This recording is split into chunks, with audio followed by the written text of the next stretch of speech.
If you want to stop overthinking your first digital product, I am going to give you a very simple rule to follow.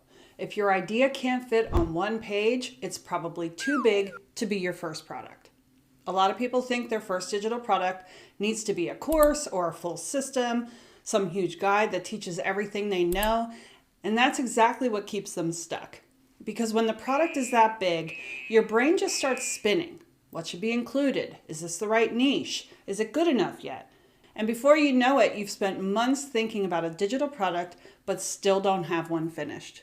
But when you shrink the idea down to a one-page template, something very interesting happens. The decision gets clearer, the product gets simpler, and most importantly, it actually gets finished.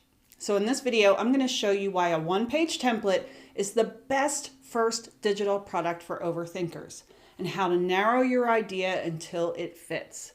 Now, if you're over 40 and you're building something on the side and you want practical strategies for turning what you already know into digital products and simple marketing systems, subscribe, because that's exactly what we talk about here every week.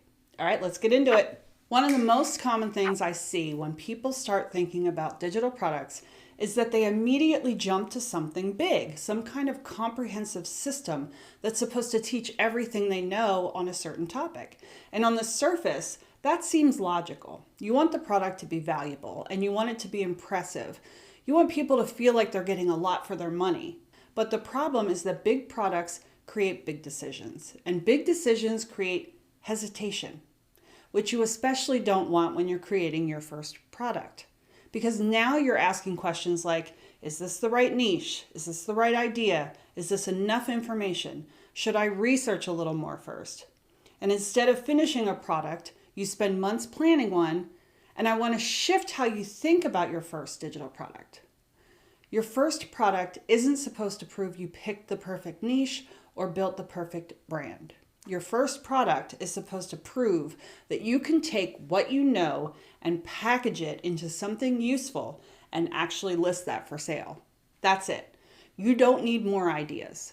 You need one finished product. And the easiest way to get there is to make the product much smaller than you think it needs to be. Now, the best first digital product for overthinkers is a one-page template. Not a 40-page workbook or an 18-module video training, just one useful page that helps someone solve one specific problem. Now, when I say template, I'm not talking about a Canva design template that you hear so much about online these days. I'm talking about a simple, reusable tool that someone can sit down and actually use. That might be something like a checklist, a worksheet, a planner page, a decision guide, a fill-in-the-blank framework, a tracker, anything that fits on one page and helps someone move forward on something they were struggling with. And the reason this works so well is because the one-page rule forces clarity. If the whole solution has to fit on one page, you have to decide very quickly, who is this for, what problem does it solve, and what the page actually helps them do. Everything extra gets cut. And honestly, that constraint is exactly what overthinkers need.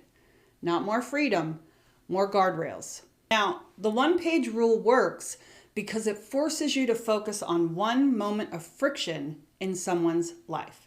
So instead of asking, how can I teach everything about this topic, you start asking, what is one specific thing I could help this specific person do faster, better, or cheaper? And that shift changes everything, because now you're not trying to build an entire transformation. You're creating a tool that helps someone take one step forward. And that's much easier to finish. It's also easier for someone to buy and use. A simple tool that solves one clear problem often feels more valuable than a giant resource that someone never finishes. Now remember, the goal right now is not to create the most impressive product on the internet. The goal is to confirm you have the right person-problem fit. Finishing something small and putting it up for sale allows you to quickly see whether your solution is something your intended audience genuinely needs. And if it doesn't sell, you haven't spent a year building it. You simply tested an idea, gathered feedback from the market, and you can refine or pivot to another simple one-page product with far more clarity next time. Trust me when I tell you that you will learn much more from launching one small product than from another 6 months of brainstorming. So let's talk about the practical part. How do you take a big idea and shrink it down until it fits on one page? Well, here's the process that I recommend. Step 1, you want to start with the person. Pick one person you truly understand. Not everyone, just one specific type of person. For example, a new Etsy seller, a busy parent planning meals, someone preparing for job interviews, a grandparent planning a Disney trip for their first grandchild, a new small business owner trying to figure out what to post online. The more clearly you understand the person, the easier it is to identify what they need.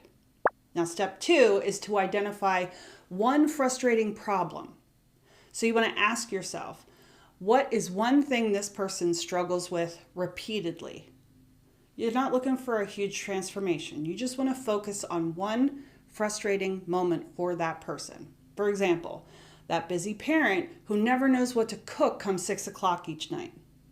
The new Etsy seller not knowing what information to include in their listing to boost SEO.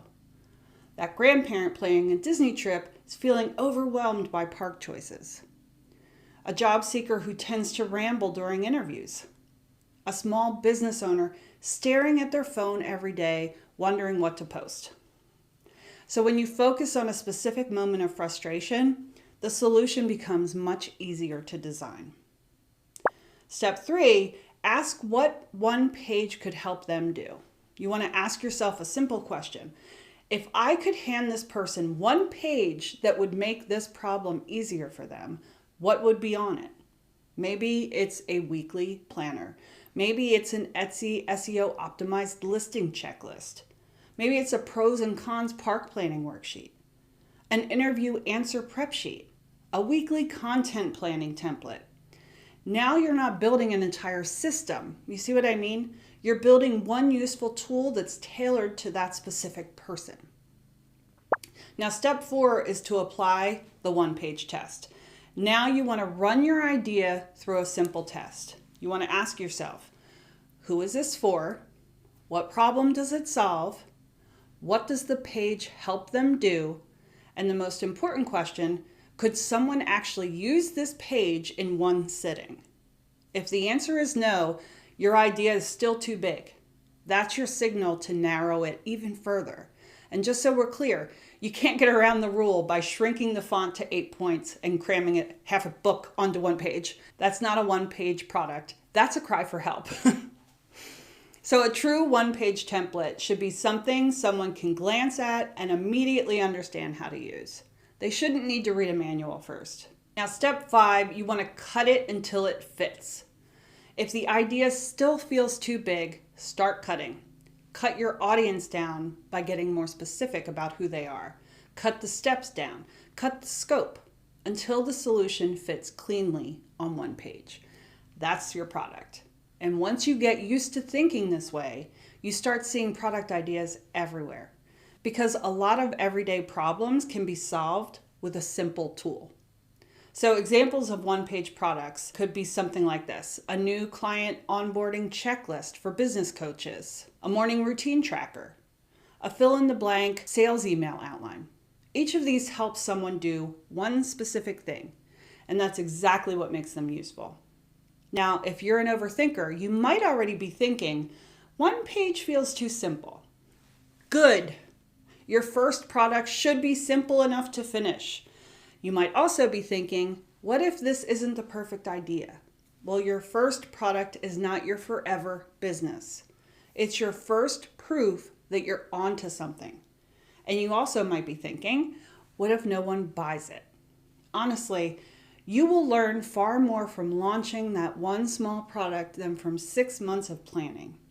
List it, learn, and then list again. Eventually, you could even bundle all your one-page products too.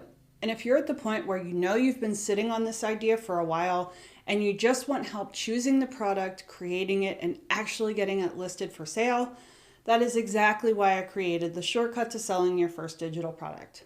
It walks you step by step through choosing a simple idea, turning it into a finished product, and getting it listed for sale.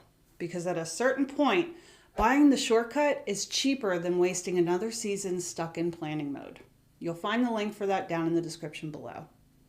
If this video helped you narrow your thinking, I'd love to hear from you. Drop a comment below and tell me the person and problem you're thinking about solving. I read every comment, and sometimes I use those examples in future videos. So if you want more practical strategies for building digital products and marketing systems while still working full-time, make sure you're subscribed. All right, here's to your success, and I'll see you next week. Don't overthink it. Watch this video next to learn how to sell without social media.